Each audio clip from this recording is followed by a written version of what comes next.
तो मतलब तुम्हें लगेगा कि यार तुम्हारे अंदर ब्लड पंप होगा उसको सुन करके। सुनाने का प्रयास करेंगे आपका कि इतिहास पढ़ा आंखें मूंदी और चैन से हम सब सो गए। खिलजी मुगलों को याद रखा बस सनातनी ही खो गए। क्या कायर थे हम लड़े नहीं, जैसे कि एक सवाल है कि क्या मतलब अब असली सच हम पढ़े नहीं। आंखें खोल तेरे सामने सच्चाई है, खून बहा है और लाशें भी बिछाई हैं। सनातन जिंदा क्यों, क्योंकि पुरखे कभी झुके नहीं। जौहर की लपटें इस बात की गवाही हैं। जौहर की लपटें इस बात की गवाही हैं। तो सुनो कहानी माँ पद्मिनी की, जिसने जौहर स्नान किया। आंख उठी जब खिलजी की, अपने शरीर को त्याग दिया। 1302 खिलजी निकला, मतलब 1303 पहुंचा तो 1302 निकला था वो आपका चित्तौड़ अभियान के लिए। 1302 खिलजी निकला, पद्मिनी को मैं पालूं, चित्तौड़ दुर्ग को फतेह करूं, मेवाड़ अधीन बना लूं। राजपूती मेरी दासी हो, कदमों में होगा केसरिया। रानी जो मेरी ना हुई, मैं नरसंहार मचा दूं।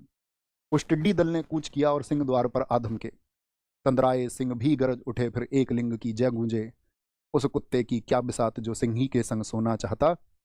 आज मरेंगे मारेंगे, आज मरेंगे मारेंगे, मेवाड़ी सैनिक धधक उठे। ललकार उठी कि जाकर के मलिच्छों का सीना फाड़ो। जितने जमीन के ऊपर वो उतने ही भीतर गाड़ो।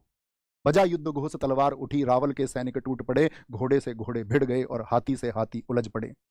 पेट के अंदर छुरा भौंका, हंतड़ियां झट से निकल बाहर और हाथ कटा, आंखें धरती भी लहू लुढ़क।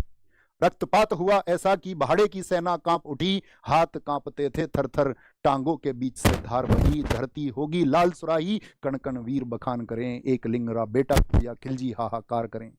रावल सी सेना साम महारी पार पड़े कोनी। जात दिखाई खिलजी ने, शांत हुई मां रणचंडी। फरमान आया चित्तौड़ की महारानी को दिल्ली भेजा जाए। ये तब की बात है जब मतलब मैंने कहा ना उनको रावल को धड़ से अलग थल फेंका जाए। संदेश सुना सरदारों ने, आंखों में रक्त उतर आया। यहाँ पे एक शीर्षक आता है कि जो उस समय पर आपका आंखों में रक्त उतर आया। गोरा की शमशीर उठी, बादल की तन गई थी काया। बोले रानी सा आज्ञा दो, छाती पे चढ़ के नाचेंगे। जितने भी आएंगे एक एक करके काटेंगे।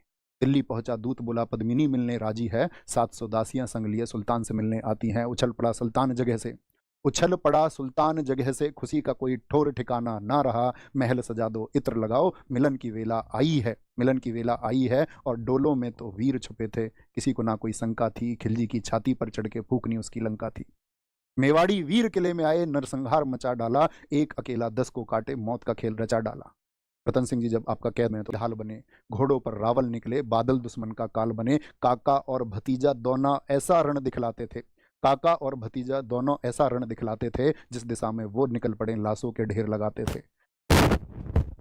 बड़ा जफर खान, गोरा सिंह हरसाया था। धड़ से जफर मोहम्मद काटा, खिलजी भी घबराया था। कहते हैं कि जब गोरा आपका जो धड़ आंखों में पानी था। पद्मिनी रावल देख रही, कुछ ही क्षण शेष बचे, मृत्यु सर पर खेल रही। तो इसका वो है जब आपका अभिमानी था। रजपूती माताओं ने हंस हंस कर बेटे वारे थे। धर्म के खातिर लड़ने में मेवाड़ का ना कोई सानी था। लाखों की सेना ले खिलजी मेवाड़ गया था। पर्वत सा सीना ताने प्रबल चित्तौड़ खड़ा था। रावण सा रानी ना देखे, पद्मिनी रावल देख रही। कुछ ही क्षण अवशेष बचे थे, कुछ ही क्षण अवशेष शेष बचे थे। मृत्यु सर पर खेल रही। हर जन्म बनूं छत्राणी, हर जन्म रावल से आप मिले। हर जन्म मिले मेवाड़ धना, हर जन्म सनातन राग मिले। स्वाभिमान ये अमर रहेगा, अमर रहेगी ठकुराई। दाग लगे ना दामन पर, आज्ञा जौहर की आज मिले। तो जब वो अपने पति